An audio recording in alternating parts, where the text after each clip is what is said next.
ओम श्री हनुमते नमः। नमस्कार।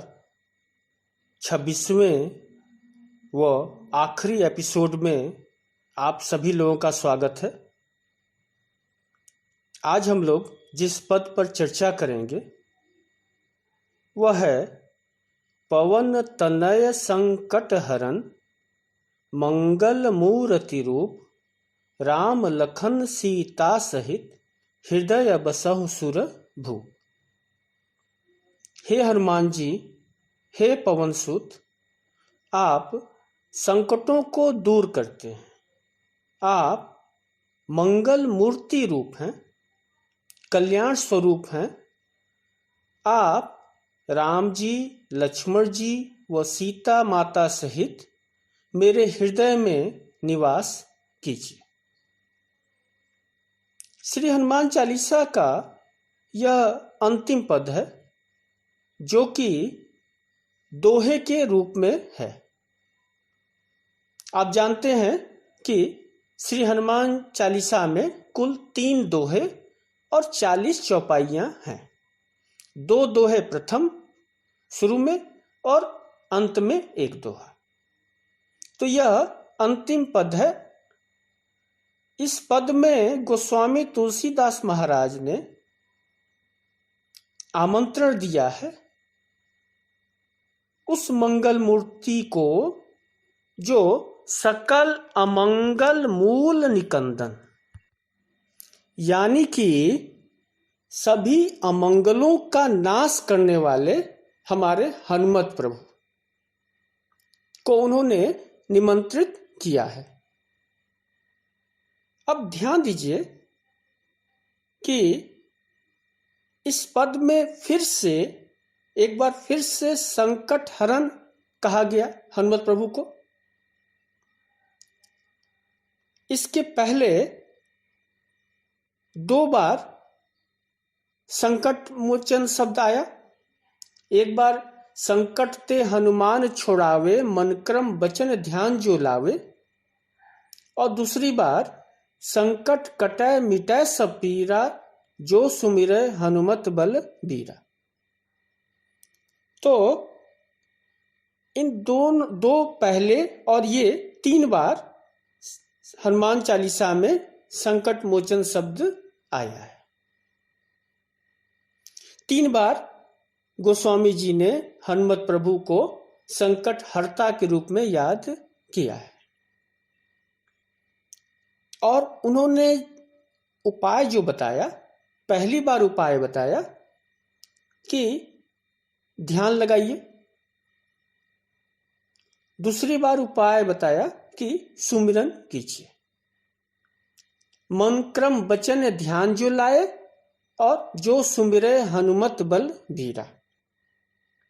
पर बाबा जानते हैं हम जैसे साधारण लोग आखिर ध्यान कितना कर पाएंगे, सुमिरन हो पाएगा कि नहीं हो पाएगा। तो बाबा ने हमें एक और भी सरल, सहज, सुलभ रास्ता बता दिया कि अगर ध्यान हो सके तो बढ़िया, सुमिरन हो सके तो बढ़िया, और अगर दोनों हम न कर पाए तो कम से कम इतना जरूर कर लें कि उस मंगल मूर्ति हनुमान को अपने हृदय में स्थान दे दें। यह वही जगह है जहां हम अपने आत्मीय लोगों को, अपने माता पिता को, अपने बच्चों को, अपने परिवार के सदस्यों को हम रखते हैं। तो वहीं प्रभु को भी रख लें।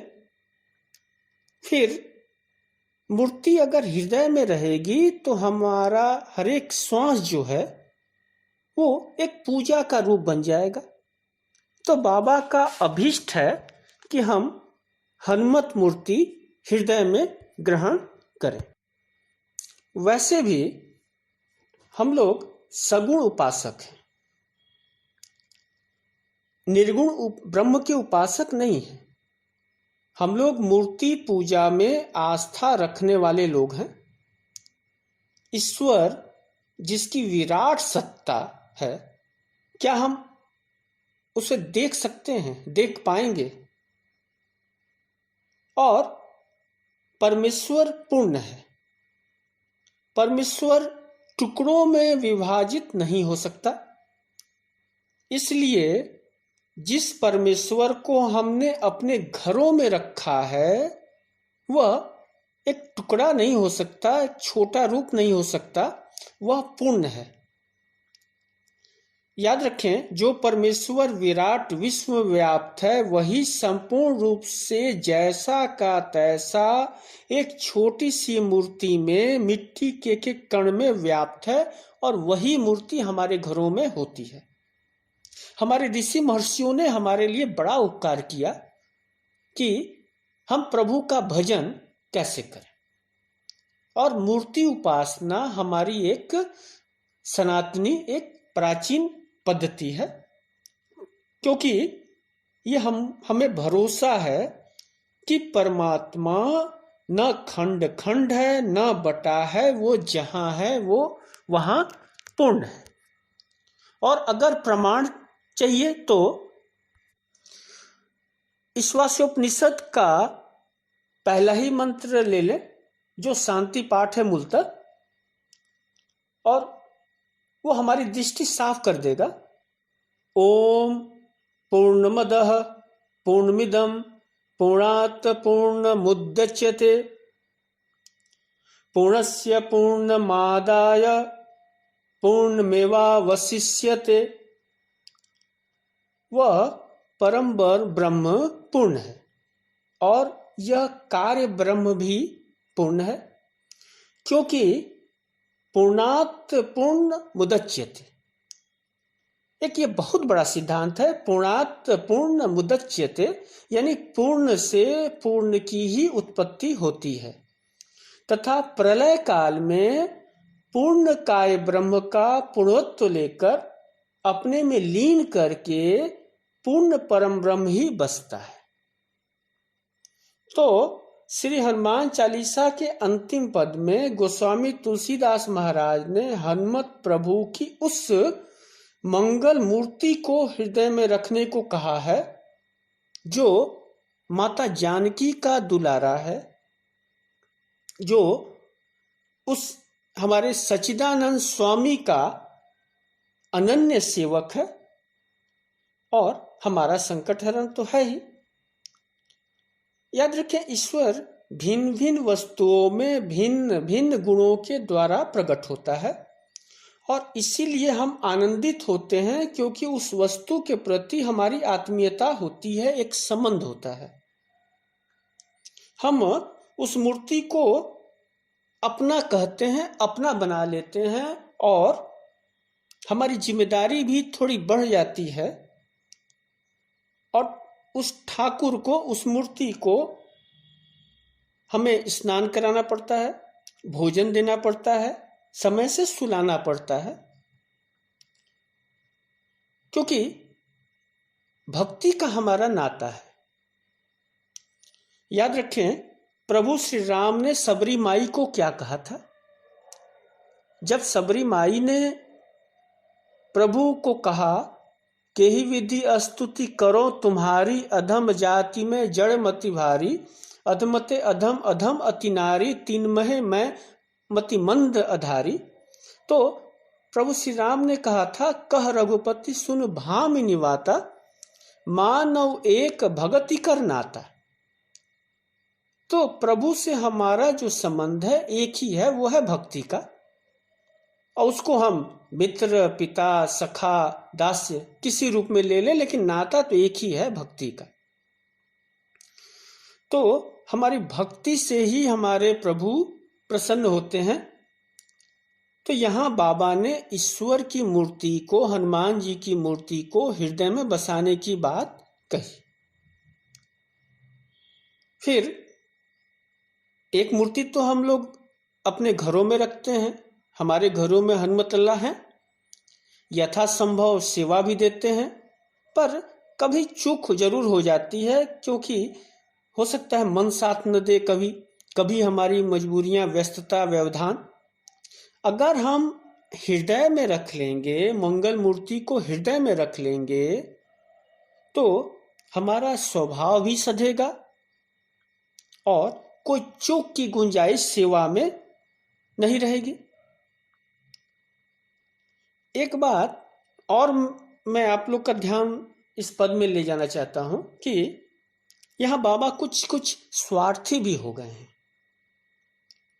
हनुमत प्रभु से निवेदन कर रहे हैं कि यह आमंत्रण सिर्फ आपके लिए नहीं है, साथ में प्रभु श्री राम, माता जानकी को भी लेकर आइएगा। अब तुलसी महाराज जानते हैं गुरु स्वरूप हनुमत लल्ला को कि उनका अकेले मन लगेगा नहीं। यह भी डर है कि वो जल्दी से लौट न जाए। तो पूरा राम दरबार सहित बुलावा बाबा ने भेज दिया कि आप अकेले नहीं बल्कि आप जो है माता जानकी को भी लाइएगा, भैया लक्ष्मण को भी लाइएगा और प्रभु श्री राम को भी लाइएगा। याद रखें, भक्त जिद्दी होता है, और क्यों न हो, जिसका माता पिता ब्रह्मांड का स्वामी हो वह भाग्यशाली बालक जिद्दी तो होगा ही। और इस प्रसंग में हमें यही जिद जो है देखने को मिल रही है। अब हम लोग थोड़ा आगे बढ़ते हैं। इस पद में पवन तनय संकट हरण मंगल मूर्ति रूप राम लखन सीता सहित हृदय बसहु सुरभू। अब देखिए कि बाबा ने कुछ मांगा नहीं है। शुरू में उन्होंने मांग लिया कि चतुष्फलों की प्राप्ति हो जाए, श्री गुरु चरण सरोज रज निजमन मुकुर सुधार बरनो रघुबर बिमल जसु जो दायक फल चार। तो चार तो ऐसे मिल गया। यहां उन्होंने कुछ मांगा नहीं है, सिर्फ इतना कहा कि आप हमारे हृदय में आकर निवास कीजिए। और ये भक्ति का दूसरा स्तर हुआ। प्रथम स्तर में हम आर्त भाव से जाते हैं, मांगते हैं। दूसरा स्तर आता है कि हम सानिध्य चाहते हैं, उपासना करते हैं। और तीसरी अवस्था है कि हम प्रभु के हो जाते हैं। तो प्रभु के हो जाएं, इसके पहले ये आवश्यक होता है कि हम उनको अपने हृदय में बैठा लें। अतः इसीलिए बाबा ने संकट हरण हनुमान प्रभु को हृदय में बसाने को कहा, राम लक्ष्मण सीता माता को बैठाने को कहा। और अब जगत में कुछ बच नहीं जाता है। और अब एक मैं अपनी यात्रा को विराम दूं, इसके पहले मैं एक बहुत ही बाबा का चर्चित पद जो कि बड़ा प्यारा है और हम लोग को नित्य स्मरण करना चाहिए, वो मैं आपके सामने प्रस्तुत करना चाहता हूं। सुंदर सुजान कृपा निधान अनाथ परकर प्रीति जो सो एक राम अकाम हित निर्वाण पद सम आन को जाकी कृपा लवलेश से मतिमंद तुलसी हो पायो परम विश्राम राम समान प्रभु नहीं कहो। तो परम विश्राम हम लोग को अवश्य मिलेगा, क्योंकि हम लोग ने प्रभु को स्मरण किया, हनुमत लल्ला को स्मरण किया। और यह स्वयं सिद्ध है, गौरी केदार साक्षी हैं कि गोस्वामी तुलसीदास महाराज कृत श्री हनुमान चालीसा का नित्य पारायण करने से मंगल ही हमारा मंगल होता है, हमें चतुष्फलों की प्राप्ति होती है। और एक बात और कि गोस्वामी तुलसीदास महाराज ने हमें हनुमान चालीसा के माध्यम से एक गुरु ब्रह्म सौंपा है सेवा के लिए। और नित्य पारायण ही वो सेवा है। हृदय में रखकर नित्य उनको भाव से नित्य उनको स्मरण करते हुए पाठ करना। तो आइए इस सेवा से अपने जीवन को धन्य करें। और एक बात, एक आत्मनिवेदन मैं इस मौके पर करना चाहता हूं। आप सभी लोगों के प्रति मैं अगर कहूं कि आभारी हूं तो यह बड़ी छोटी बात होगी, क्योंकि आप लोगों ने मुझ जैसे अयोग्य वक्ता को सुना। 26 दिनों से सुन रहे हैं आप, आपने सराहा, यह आपका बड़प्पन है। आपकी प्रतिक्रियाएं मुझे नित्य मिलती रहीं और उस आधार पर मैं कह सकता हूं कि मैं बहुत ही बड़भागी हूं। आप लोगों ने मेरे अस्तित्व को एक नया रूप दिया है।